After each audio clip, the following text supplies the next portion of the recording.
যারা যারা চিকেন খেতে পাও না, মানে খাওয়া চলে না, এরকম অনেকেই আছো, তাদের জন্য আজকের এই রেসিপিটা।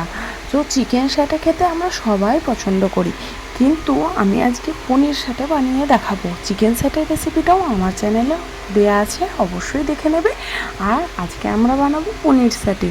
তো আমার বাড়ির অনেকেই চিকেন খায় না, তার জন্যই আমি পনির স্যাটেটা বাড়িতেই বানানো ব্যবস্থা করলাম। তো আজকের রেসিপিটা হলো পনির স্যাটের।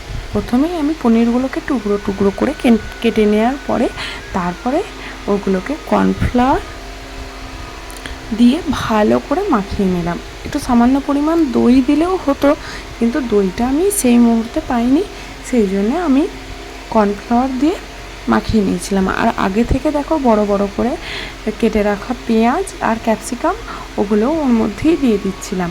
যেরকমভাবে চিলি চিকেন বা চিলি পনিরে পেঁয়াজ আর ক্যাপসিকাম কাটা হয়, সেইভাবেই কাটতে হবে পেঁয়াজ আর ক্যাপসিকামটা। তো আমি এগুলোকে ভালোভাবে দেখো কর্নফ্লাওয়ারের সাথে মিশিয়ে নিলাম, আর একটু সামান্য পরিমাণ নুন দিয়ে দিয়েছিলাম, আর একটু ম্যাগি মশলা দিয়ে দিয়েছিলাম, যাতে ওটা কর্নফ্লাওয়ারের সাথে পনিরের গায়েতে লেগে যায় এবং পনিরটা খেতে বেশ সুস্বাদু হয়। আর একটু লঙ্কা গুঁড়োও দিয়ে দিচ্ছিলাম, বেশ রঙটাও একটু চেঞ্জ হয়ে যাবে তার জন্য। একটু দই হলে অবশ্যই আরও ভালো হতো, কিন্তু দইটা ছিল না, তার জন্য আমি স্কিপ করেছি। কিন্তু তোমাদের কাছে যদি দই থাকে অবশ্যই দিতে পারো। তারপরে কাঠিগুলোকে আমি একটা জলের গ্লাসের মধ্যে আগে থেকেই ভিজিয়ে দিয়েছিলাম। তারপরে দেখো একে একে আমি স্যাটেগুলোকে তৈরি করে নিচ্ছি। এরকম করে পনিরগুলোকে আমি একে একে পেঁয়াজ, পনির, ক্যাপসিকাম, তারপরে আবারও পেঁয়াজ, পনির, ক্যাপসিকাম এইভাবে সাজিয়ে নিলাম। একে একে এইভাবে পনির স্যাটেগুলোকে আমি তৈরি করে নিচ্ছিলাম এবং কাঠির মধ্যে গেঁথে সাজিয়ে নিচ্ছিলাম।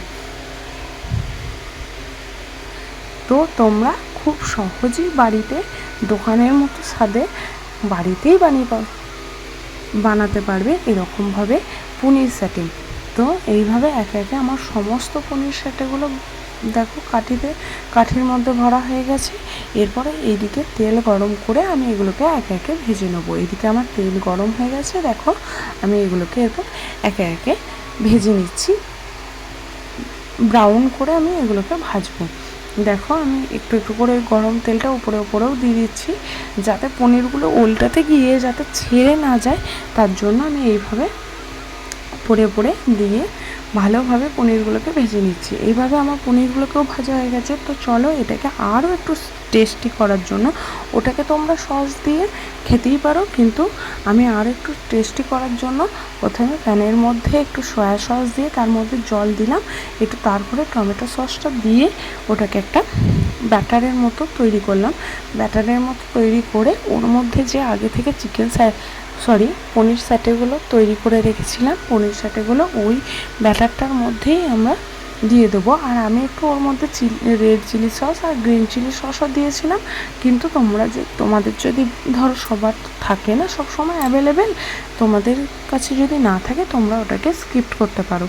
তো তারপরে আমি ওই যে পনির স্যাটেগুলো ভেজে রেখেছিলাম সেগুলো ওর মধ্যে সব একে একে দিয়ে দিলাম, এবং ওই যে আমি চাটনিটা বানিয়েছিলাম সেই চাটনিটার মধ্যে ভালোভাবে নাড়িয়ে চাড়িয়ে ওটাকে একটু মিশিয়ে নিলাম চাটনিটা, তাহলে আরও খেতে ভালো লাগবে। তো এইভাবেই আমার বাড়িতেই তৈরি হয়ে গেল পনির স্যাটে। ভালো লাগলে অবশ্যই লাইক, শেয়ার, কমেন্ট করতে একদম ভুলবেন না। আর বাড়িতে অবশ্যই এই রেসিপিটা একবার ট্রাই করে দেখবেন, আশা করছি ভালো লাগবে। আর চ্যানেলে নতুন হলে অবশ্যই সাবস্ক্রাইব করে পাশে থাকবেন। আজকের মতো এখানেই শেষ করলাম। Thank you.